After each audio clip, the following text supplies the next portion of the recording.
Hey guys, so today's episode is going to be short and also a little bit different. I feel like I've been saying that a lot lately.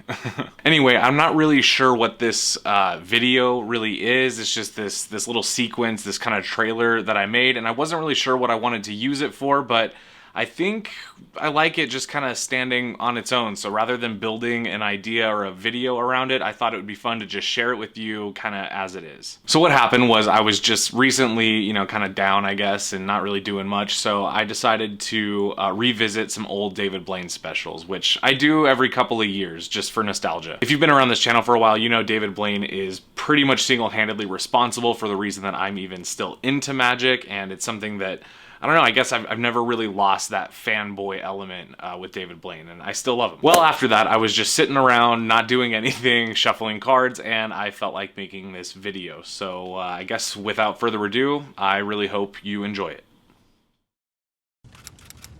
Do you call it magic, or do you call it being an illusionist? So what?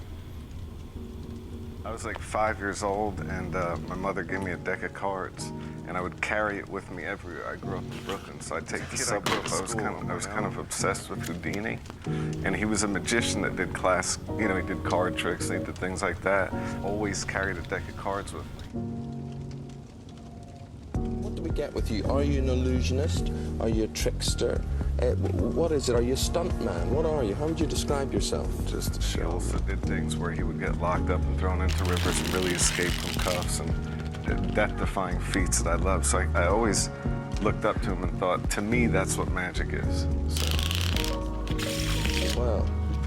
Card tricks. Excellent. When you were growing up, did you see yourself as different? When I was 4, I would stand in the middle of an empty room, and I would just disappear.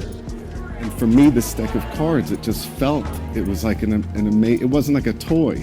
It felt like something incredible. And I would carry it everywhere that I went. Houdini and whatever, to be more famous and more immortal than someone like Houdini. And suddenly non-magicians were walking up to me and doing tricks from my first show, Street Magic.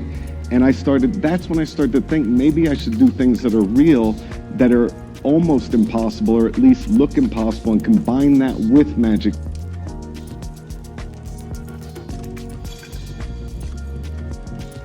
Because I wanted to do things that I thought looked impossible but could actually be done.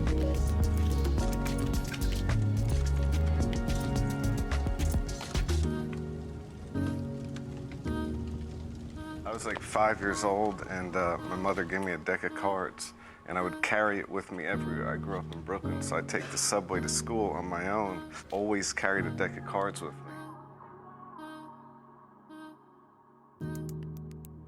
Do you call it magic, or do you call it being an illusionist? So what? Get your fucking hands up, get on out of your seat. All eyes on me, all eyes on me. Get your fucking hands up, get on out of your seat. All eyes on me, all eyes on me. You're famous in this country as well for... Are you feeling? Well guys, that was the video. I called it Origins, since David Blaine is the reason that I got into magic, and it felt fitting. So I hope you guys enjoyed it. If you did, you can of course let me know by dropping a like. It does help me out more than you think. And leave me a comment if you want me to make more videos like this, because I had so much fun doing it, and to be honest, I've been scheming on other ideas ever since. So if you guys want to see that stuff, let me know. Other than that, it is a weekday, so I hope you guys have a great rest of your week. I'll do my best. And I'll see you guys in the next video. Peace.